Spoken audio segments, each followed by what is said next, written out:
This is Brian with ScreenFiles.com and Review. What I'm looking at today is X-MenApocalypse. And as I've said before, I don't watch movies in theaters based on Sony's Spider-Verse.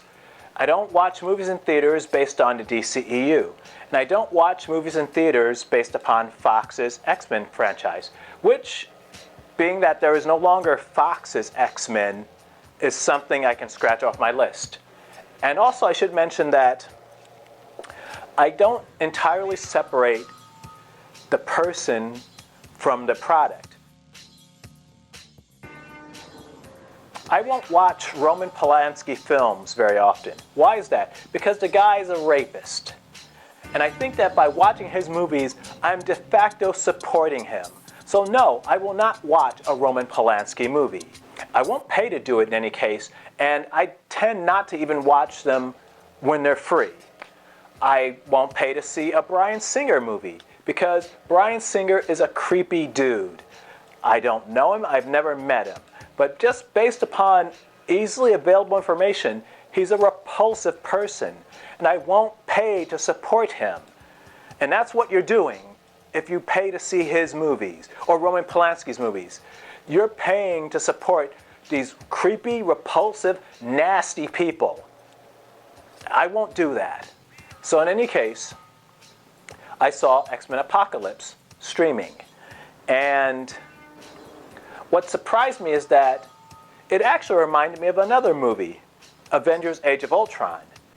And I'll say right off the bat, I don't think X-MenApocalypse is a very good movie. And I'll go into why. But as I said, it reminded me quite a bit of Avengers: Age of Ultron, in the sense that you have two movies based upon storylines from comic books that span multiple comics. The movie was compressed. It should have, ideally I should say, if you're going to do Avengers: Age of Ultron, that would have taken multiple movies. Certainly more than one. Same thing with Civil War. And I understand that the movie will not be the same as the comic. The medium doesn't allow for that. You can do anything with a comic, and it doesn't cost anything. You could have a universe blow up on the page. It's the same price as anything else. It's someone drawing. While with a movie, you have to animate. You have to create those effects typically, and that's expensive. So I understand it's not a one-to-one correlation, not in the least. But there were choices made in both instances. And those choices, in the case of Apocalypse, were not good choices because they failed for the most part to represent the characters faithfully.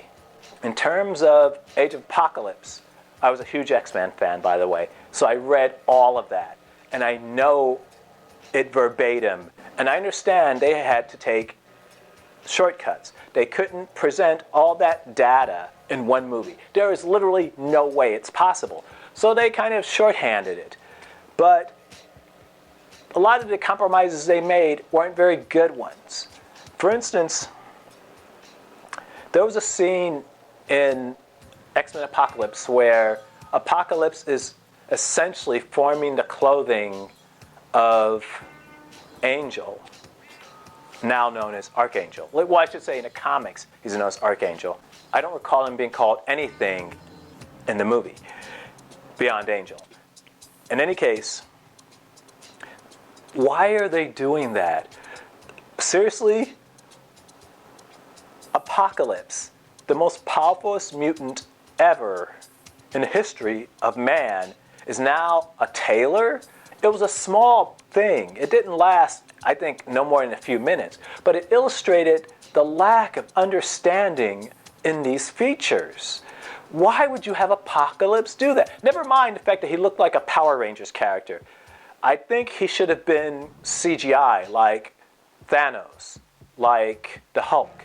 But in any case, he wasn't. I didn't think the look was great, but it's neither here nor there. This movie is so uneven from a directorial standpoint. It's like there is violence from Apocalypse that doesn't need to be seen. This goes to my whole argument that these movies do not need to be rated R. And keep in mind something, I love horror movies, huge fan. Some days I'll literally spend hours sifting through Vudu sifting through Tubi, sifting through Amazon, trying to find horror movies to watch. I really enjoy the genre, though I also understand that what applies in a horror genre does not apply to every other genre. There was no need for the violence in this movie. It was weird, and it was off-putting, and it was just strange. I didn't know what kind of movie Bryan Singer was trying to make with it. It was just... It didn't help a movie that needed all the help it could get, put it bluntly. Another thing was that, visually speaking, it was a very sloppy movie. What do I mean? There was a scene when the X-Men in their mansion was destroyed by, I believe it was Apocalypse's attack on Cerebro, set off havoc, and it caused things to spiral. And essentially, the mansion was destroyed. After that happened, Stryker came in a helicopter, and he had immobilized the mutants. And the copter landed. He took a few of them, and then he left.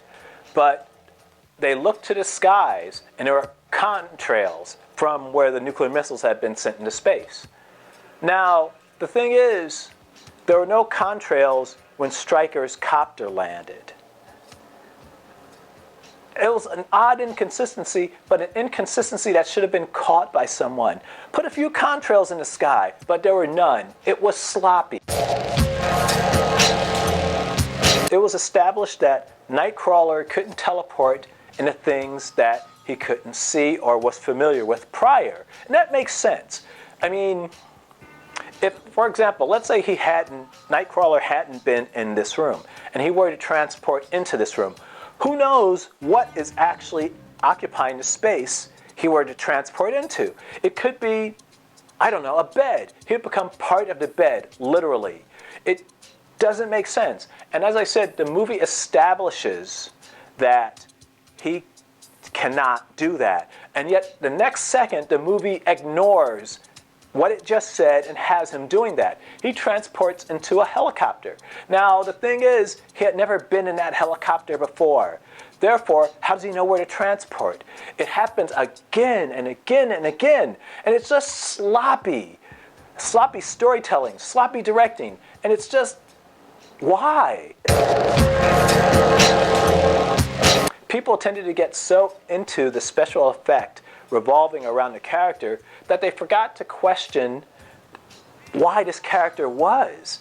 He literally comes in, does something spectacular, and leaves. He did it in the first movie, he does it in this movie as well. He hangs around more, but it's still the same type of thing. He comes in, does the big scene, and leaves.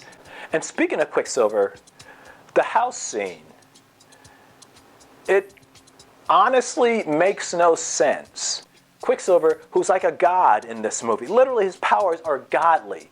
He's going around saving people at various points of the explosion. Now, is he traveling faster than that explosion is expanding? He has to be, otherwise he couldn't do that. So he's moving at an ungodly rate of speed. But the thing is, time does not stop.